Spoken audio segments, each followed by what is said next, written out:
எங்க ஒரு நாலேஜ் இருக்கோ அங்க ஒரு கிளாரிட்டி இருக்கும்.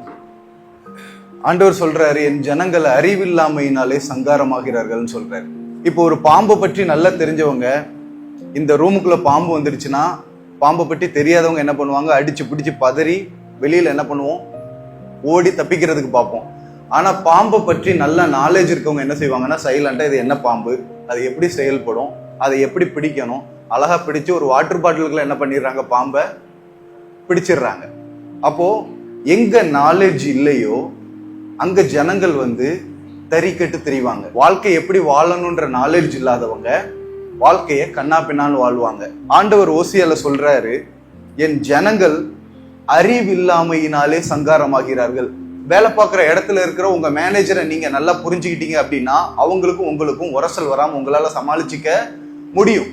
உங்க ஹஸ்பண்டையோ உங்க மனைவியையோ நீங்க நல்லா புரிஞ்சுக்கிட்டீங்க அப்படின்னா அவங்களுக்கு ஏற்ற மாதிரி எப்படி நடந்துக்கணும், எப்படி சமாதானமா குடும்பத்தை வாழ்க்கையை நடத்தணும் அப்படின்ற கிளாரிட்டி உங்களுக்கு இருக்கும். ஒரு மனுஷனை புரிஞ்சிக்காத வரைக்கும் வாழ்க்கையில நீங்க என்னதான் தலைகீழ நின்று கண்ணீரோட ஜெபம் பண்ணாலும் உபவாசம் இருந்தாலும் காரியங்கள் நடக்க போறதே இல்ல. எல்லாமே அண்டர்ஸ்டாண்டிங்ல தான் ஆரம்பிக்குது. ஆண்டவர் சொல்றாரு, ஒன்றான மெய் தேவனையும் அவருடைய குமாரனையும் அறிகிற அறிவே நித்திய ஜீவன். நம்ம கர்த்தரை எந்த அளவுக்கு அறிகிறோமோ அந்த அளவுக்கு நம்ம லைஃப் ஆட்டோமேட்டிக்கா சேஞ்ச் ஆயிரும். நான் இச்சையில இருந்து வெளியில வரணும், இச்சையில இருந்து வெளியில வரணும், இச்சையில இருந்து வெளியில வரணும். நீங்க இச்சையில போக்கஸ் பண்ற வரைக்கும் உங்க வாழ்க்கை மாறாது. என்னைக்கு கர்த்தரில் உங்க கண்களை பதிக்கிறீங்களோ ஆட்டோமேட்டிக்கா விலக வேண்டிய கேரக்டர்ஸ்லாம் விலகிரும். உங்களுக்கு முன்னாடி நான் திறந்த புஸ்தகமா சொல்றேங்க, எந்த அளவுக்கு நீங்க தேவன் அறிகிற அறிவுல வளருவீங்களோ அந்த அளவுக்கு மற்ற விஷயங்களை உங்களுக்கு அறியறதுக்கு போக்கஸே பண்ண மாட்டீங்க. ஆட்டோமேட்டிக்கா கண்கள் நிச்சய மாம்சத்தின் பெருமையில நீங்க வெளியில வந்துகிட்டே இருப்பீங்க. அவரே நமக்கு நீதியும் ஞானமும் பரிசுத்தமும் ஆனார். அப்போ அவரோட பரிசுத்தம் தான் என்னுடைய பரிசுத்தம். அவரே எனக்கு பரிசுத்தமா என்ன பண்ணிட்டாராம், ஆயிட்டாராம். அவரே எனக்கு ஞானமா என்ன ஆயிட்டாராம், ஆயிட்டாராம். அப்படி இருந்தும் ஏன் நிறைய இடத்துல நான் ஞானம் இல்லாம நடக்கிறேன்? அப்படி இருந்தும் நான் ஏன் நிறைய இடத்துல ஒரு நீதிமான போல நடந்துக்காம இருக்கிறேன்? மறதி. மனுஷங்களுக்கு இருக்கிற பெரிய வியாதி என்னன்னா மறதி. சீக்கிரம் நான் யாருன்றத நான் என்ன பண்ணிடுவேன், மறந்துடுவேன். நேற்று பஸ்ல வரும்போது கூட நான் பயங்கர கூட்டம், கையில பாப்பா வச்சிருக்கோம், நிறைய டிராவல், யூத் மீட்டிங்லயே 2 மணிக்கு முடிக்க வேண்டிய மீட்டிங் 4 மணி ஆயிடுச்சு. ஃபுல்லா பிரேயருக்கு வர வரிசையில நின்னுட்டாங்க. எல்லாம் முடிச்சுட்டு அடிச்சு பிடிச்சி அங்க இருந்து செங்கல்பட்டுக்கு காஞ்சிபுரத்துல இருந்து மாமல்லபுரத்துக்கு பஸ் ரொம்ப நேரமா வரல. ஏன்னா இவ்வளவு வேற வச்சிட்டு இருக்கணும், பாப்பா வேற வச்சிட்டு இருக்கணும். சைட்ல ஓடி போய் ஜன்னல் வழியா ஒரு சீட்டை போட்டா ஒருத்தன் உட்காந்து அதை தூக்கி தூர போட்டு அவன் உட்காந்துட்டு இருக்கான். நான் அடிச்சு பிடிச்சி ஏறிட்டு பேக்கை தேடிட்டு இருக்கேன், அவர் சொக்கு உட்காந்துட்டு இருக்காரு. அப்போ மாம்சம் என்ன பண்ணுது, அந்த இடத்துல ஒரு சீட்டு கொடுத்துட்டு என்ன அப்படின்னாரு, இல்ல சீட்டு போட்டு வச்சிருந்தேனே அப்படின்னா நான் என்ன இருக்குல்ல. அப்போ நான் என்ன பண்ணேன், கோவத்துல அவர் பக்கத்துல என்ன பண்ணேன், வேணும்னே நான் ஃபோர்ஸா உட்கார்ந்தேன். அப்போ என்னப்பா எப்படி உட்கார்ற, மெதுவா உட்கார மாட்டியா? அப்போ ஆண்டவர் எனக்கு உணர்த்தினார், ஆஃப்டர் ஆல் 1 hour டிராவல், ஒரு சீட்டுக்கே விட்டு கொடுக்க முடியல, நான் போய் பெரிய பரிசுத்தவான் மாதிரி மைக்க பிடிச்சு நிக்க போறேன் அப்படின்ட்டு அவர் இறங்குற வரைக்கும் நான் அவரை நிமிர்ந்து பார்க்க கூட இல்ல. அவர் இறங்கி போகும்போது ஆவியானவர் உணர்த்தினாரு, வாயை திறந்து ஐ எம் சாரின்னு ஒரு மன்னிப்பு கேட்க தவறிட்டியடா அப்படின்னு சொல்லி டக்குன்னு தேடுறேன், இறங்கி போயிட்டார். ஆவியானவர் இப்போ வரைக்கும் படப்படான அந்த மனுஷனை மறுபடி பார்த்தா ஒரு மன்னிப்பு கேட்டு அதை சரி பண்ணணுமே, ஒப்புரவாக மறந்துட்டேனே, அந்த விஷயம் சரி பண்ண மறந்துட்டேனே அப்படின்னு. அப்புறம் ஆண்டவரோட ஒப்புரவாயாச்சு. நாளைக்கு அந்த மனுஷன் முகமும் ஞாபகம் இல்லை, ஏன்னா அவரை நான் ஏற எடுத்து கூட பார்க்கலையே. நிறைய நேரத்துல நான் யாருன்றத நான் அந்த சிச்சுவேஷன் என்ன மாத்ததான் செய்யுது. ஆனா அந்த சிச்சுவேஷனை ஓவர் கம் பண்றதுதான் கிறிஸ்தவ வாழ்க்கை. இதை தான் நம்ம என்ன பண்றோம், பிராக்டிஸ் பண்றோம். இது உடனே வராது. ஆவியானவர் என்ன உற்சாகப்படுத்தினார், சோர்ந்து போயிடாத, இன்னொரு இடத்துல இதை விட ஸ்டாண்டர்டான வாழ்க்கை வாழ்றதுக்கு உனக்கு நான் பலனை தருவேன். அப்போ இதை மனைவி பாக்குறா, என் பிள்ளை பாக்குறா. அப்போ எனக்கு ஒரு விஷயம் கிடைக்கல அப்படின்னா நான் மனுஷங்களை இப்படிதான் நடத்தணும் போல அப்படின்ற தப்பான உதாரணம். அங்க உட்கார்றது மட்டும் பிரச்சனை இல்லை, நான் கோவமா உட்கார்றத என் 6 வயசு பிள்ளை பாக்குறா. அப்போ அவளுக்கு என்ன தோணும், வளர்ந்த போது எனக்கான இடம் இன்னொருத்தர் தட்டி பறிக்கும் போது நான் என்ன பண்ணணும், அவங்ககிட்ட கோவத்தை காட்டணும் அப்படின்ற பேட் எக்ஸாம்பிள அங்க அந்த இடத்துல வச்சுட்டேன். என் மனைவி என்ன சொல்ற, இடம் கிடைக்காட்டாலும் பரவாயில்ல கோவப்படாம உட்கார்ந்துருங்க. அங்க யூத் மீட்டிங்ல நல்ல ரிவைவல், நிறைய பிள்ளைங்க ஒப்பு கொடுத்தாங்க, நிறைய உயிர் மீட்சி. ஆண்டவர் கிருபையினால நம்மளை பயன்படுத்துறாரு. ஆண்டவர் என்ன பயன்படுத்துறாருன்றதுக்காக நான் பெரிய யோகியன் கிடையாது. ஆண்டவர் உங்களை நேசிக்கிறதுனால என்ன வச்சு பயன்படுத்திட்டு போயிருவாரு. நான் இங்க பயன்படுறதுனால, உங்களுக்குள்ள ஆவியானவர் கிரியை செய்யறதுனால நான் ஆண்டவரோட ரொம்ப பெர்ஃபெக்டா இருக்கேன்னு அர்த்தம் இல்ல. ஒவ்வொரு நாளும் அவரை போல நம்ம என்ன பண்ணிக்கிட்டு தான் இருக்கிறோம், மாறிக்கிட்டே இருக்கிறோம். ஆனா அந்த மாற்றம் நிச்சயம். எதையுமே செஞ்சுட்டு மனசு உறுத்தாம நம்ம பாட்டுல வாழ்ந்துகிட்டு இருக்கிறோம் அப்படின்னா ப்ளீஸ் வாழ்க்கையை செக் பண்ணுங்க, அது டேஞ்சர்.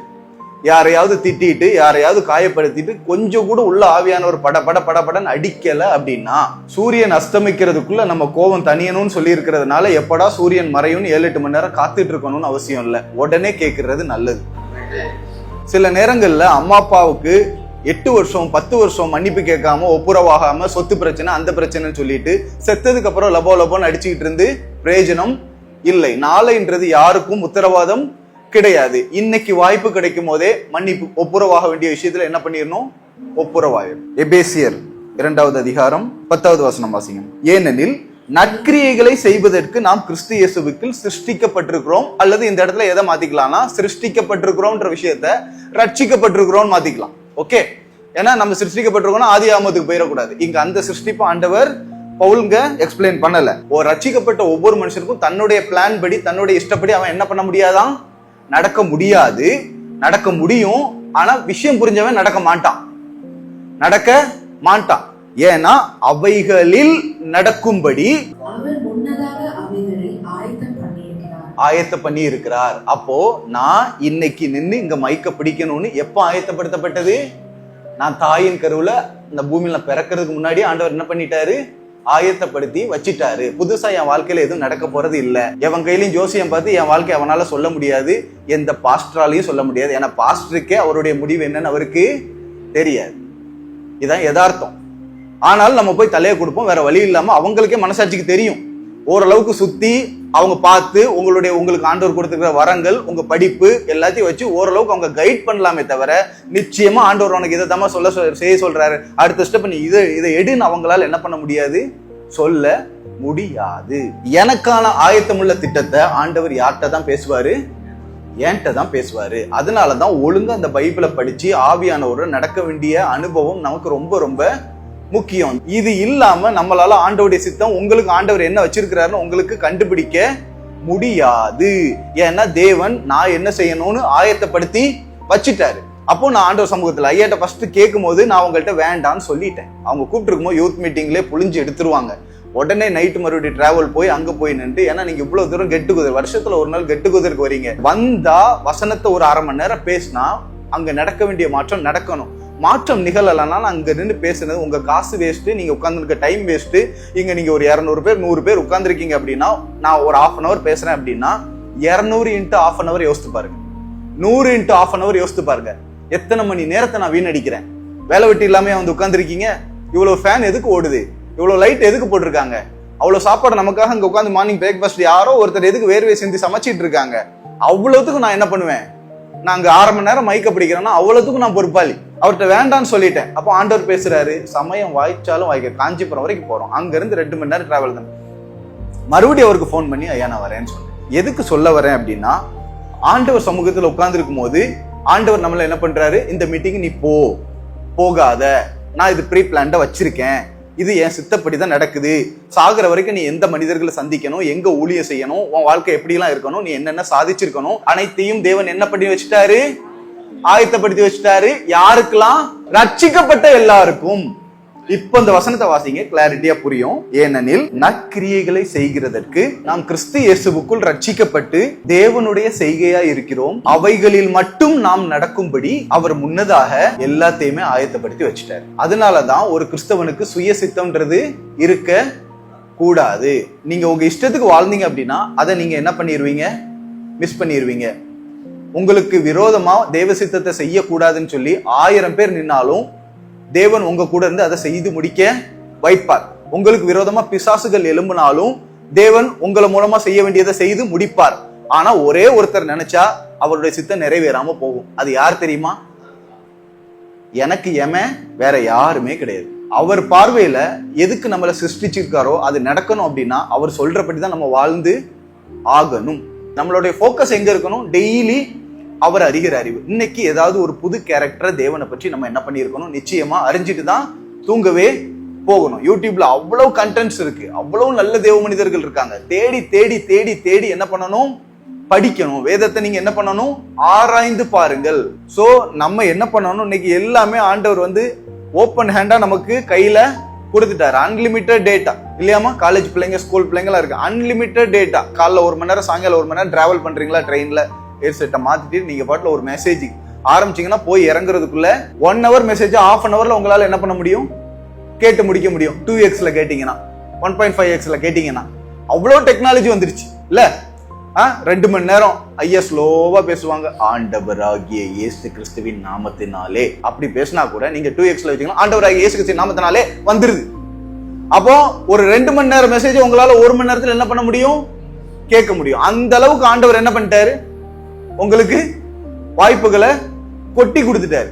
ஆனா அதை பிக் பண்றதுக்கு ஆண்டவர் என்ன பண்ண மாட்டாரு? ஃபோர்ஸ் பண்ண. அதனாலதான் வசனம் சொல்லுது, நியாய தீர்ப்பு முன்னாடி போய் நிறைய பேர் நிப்பாங்க, எல்லாருமே நிப்பாங்க.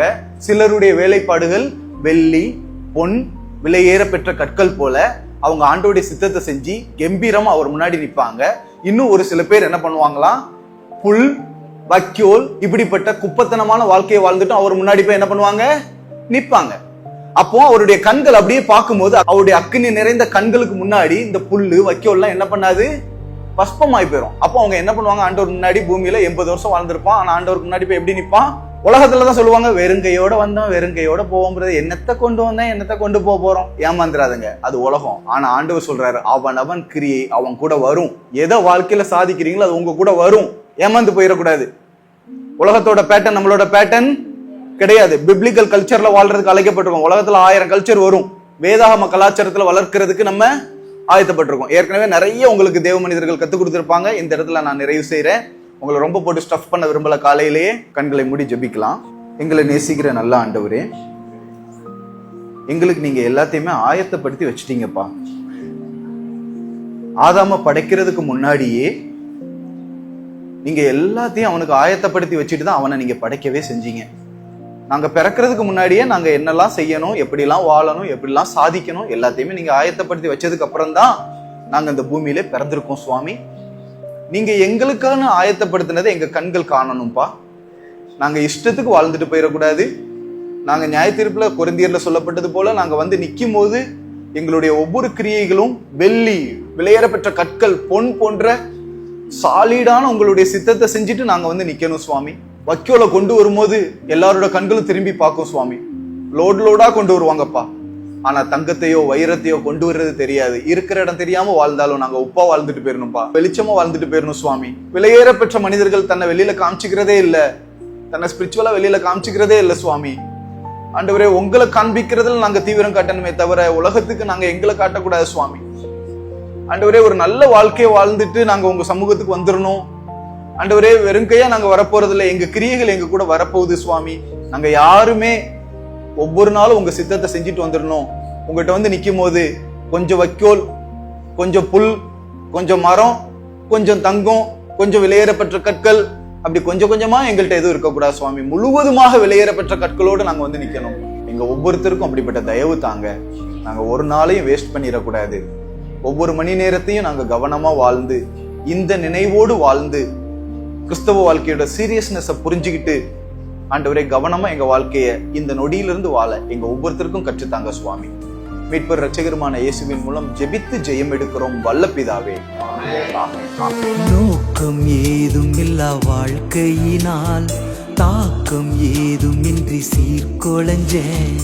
சித்தம் என்னில் நீரை வைத்த பின்னும் அசுத்தம் என்னில் சிறை கட்ட கண்டேன். சரீரத்தின் முயற்சியால் என்னென்னவோ செய்த போதும் அத்தனையும் பிரயோஜனம் மற்ற போனதே. தேவன் மீது பக்தி அது இங்கு வாழும் ஜீவனுக்கும் நித்தியத்தின் ஜீவனுக்கும் பயனுள்ள